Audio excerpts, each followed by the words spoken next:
देखिए, मैं राम जन्मभूमि ट्रस्ट के द्वारा मुझे निमंत्रण मिला। ऐसे चीफ इमाम होने के नाते मुझे जाना। वहाँ जाके तमाम अयोध्या वासियों ने मेरा स्वागत किया, साधु संतों ने मोहब्बत का इजहार किया, इस्तकबाल किया। वहाँ से मैंने अपना एक पैगाम, जो कि पैगाम मोहब्बत, मैंने वहाँ से दिया। ये फतवा जारी कल किया है। वैसे तो मुझे 22 जनवरी की शाम से ही तमाम मेरे नंबर्स पर अलग अलग जगहों से मुझे धमकियाँ आने लगी, मेरे खिलाफ नफरत अंगेज माहौल बनाने लगे। एक बिंदु उनका ये है कि आप प्राण प्रतिष्ठा में क्यों गए? आप चीफ इमाम हैं, आपको जाने का अधिकार ही नहीं है।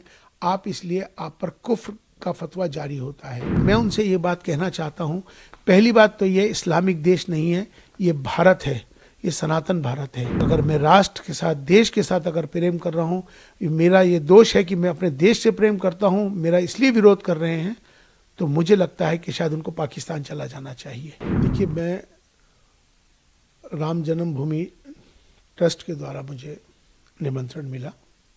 ऐसे चीफ इमाम होने के नाते मुझे जाना के लिए मैं 2 दिन तक इस पर बहुत विचार करता रहा कि मुझे क्या करना चाहिए, क्योंकि मेरे लिए मेरी ज़िंदगी का ये सबसे बड़ा फैसला था। मैंने फिर फैसला ये लिया कि मुझे जाना है आपसी सौहार्द के लिए, अपने देश के लिए, राष्ट्रहित में। ये मैंने फैसला लेते हुए मैं अयोध्या चला गया। वहाँ जाके तमाम अयोध्या वासियों ने मेरा स्वागत किया, साधु संतों ने मोहब्बत का इजहार किया, इस्तकबाल किया। वहाँ से मैंने अपना एक पैगाम, जो कि पैगाम मोहब्बत, मैंने वहाँ से दिया।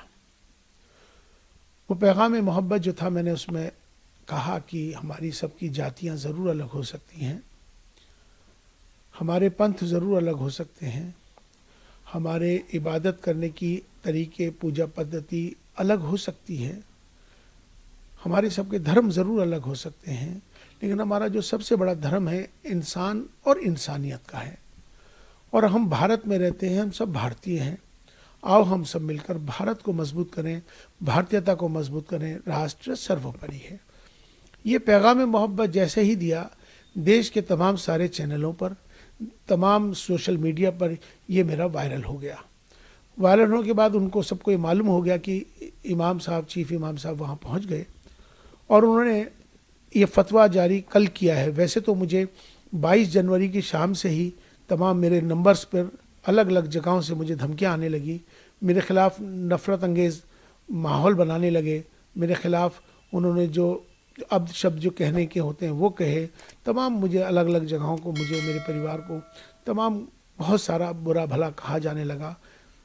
इसी बीच में कुछ फ़ोन्स कॉल आए जिनको मैंने रिकॉर्ड कर लिया है, उनके नंबर्स, जिन्होंने मुझे जान से मारने के लिए, मुझे बहुत ज़्यादा तकलीफ़ देने के लिए जो इस तरह के फ़ोन आए, वो भी फ़ोन आए, माफ़ी के भी फ़ोन आए। तो लास्ट में कल रात को ही एक फ़तवा जारी हुआ है, जिनका नाम है मुफ्ती साबिर हुसैनी कासमी, जो शख्स एक इंस्टीट्यूट चलाते हैं मुफ्तियों का, जिनका मुफ्ती क्लासेस के नाम से उनका चलता है। मैं उनको जानता नहीं हूँ, मेरी उनसे कोई जानकारी नहीं है, लेकिन ये सोशल मीडिया के माध्यम से, वो तमाम देश भर के इमामों के माध्यम से मेरे पास अलग अलग जगहों से फतवा आना शुरू हो गया था। चूँकि उन्होंने ये, इसमें मेरा एक नंबर है, मेरा मोबाइल का नंबर उन्होंने इसमें ये मेंशन कर दिया है अपने फतवे के अंदर, जिसमें उन्होंने साफ तौर पे मेरा नंबर जाहिर करके तमाम पूरे देश के लोगों को मेरा नंबर दे दिया, इमामों को दे दिया, ये फतवा जारी कर दिया। उनसे इन्होंने कहा है कि ये माफ़ी मांग लें, मेरा बायकाट कर रहे हैं, और मुझसे उन्होंने कहा है कि आप जो है इस्तीफ़ा दें, वरना आप अपना अंजाम सोच लें। इसमें उन्होंने 4 बिंदु इसमें बुनियादी हैं, 4 बिंदु इसमें बुनियादी हैं। एक बिंदु उनका ये है कि आप प्राण प्रतिष्ठा में क्यों गए? आप चीफ इमाम हैं, आपको जाने का अधिकार ही नहीं है। आप इसलिए आप पर कुफ्र का फतवा जारी होता है। दूसरा बिंदु उन्होंने ये दिया है कि आपने इंसानियत को धर्म से ऊपर कर दिया है, ये आपका गुनाह है, इसलिए आप पर फतवा जारी होता है। तीसरा गुनाह यह है कि आपने धर्म से ऊपर उठकर आपने कहा है कि राष्ट्र सर्वोपरि है, देश को आपने ऊपर बना दिया है, इसलिए आप भी इस फतवे के लिहाज से आप खारिज हो गए।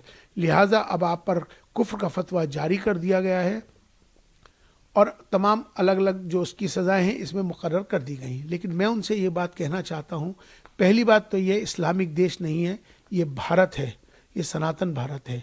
इस भारत में हमेशा से सर्वधर्म संभाव की बात है, यहाँ एकता अखंडता की बात है, अनेकता में एकता की बात है।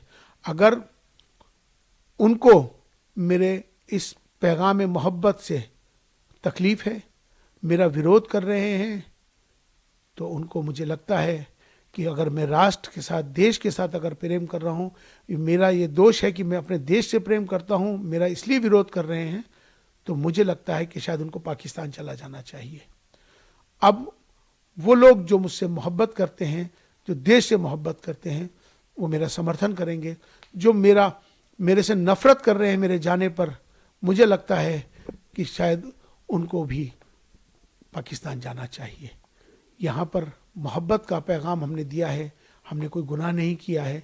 राष्ट्र मंदिर था, हम वहाँ राष्ट्र मंदिर पे गए थे और हमने अपना जो पैगाम दिया, हम उस पैगाम पर अटल हैं। हम माफ़ी मांगने वाले नहीं हैं और ना ही मैं माफ़ी मांगूंगा, ना ही मैं किस तरह का इस्तीफ़ा दूंगा। और जिस तरह से वो जो चाहें कर लें। अभी उन्होंने एक स्टेटमेंट जारी किया है, उन्होंने कहा है कि हम माफ़ करने वाले नहीं हैं। तो मैं भी बता दूं कि मैं आपसे माफ़ी मांगने वाला ही नहीं हूं, क्योंकि मैंने कोई काम ऐसा नहीं किया जिससे कि कोई किसी को तकलीफ पहुंचे। मेरा कम मकसद है, अपना देश है, देश हमें देता है सब कुछ, हम भी तो कुछ देना सीखें। ये भाव सबके अंदर आना चाहिए। राष्ट्र सर्वोपरि है। अगर आप ये वीडियो YouTube पर देख रहे हैं तो हमारे चैनल को सब्सक्राइब करें और बेल आइकन को दबाना ना भूलें। अगर आप Facebook पर ये वीडियो देख रहे हैं तो हमारे पेज को लाइक करें।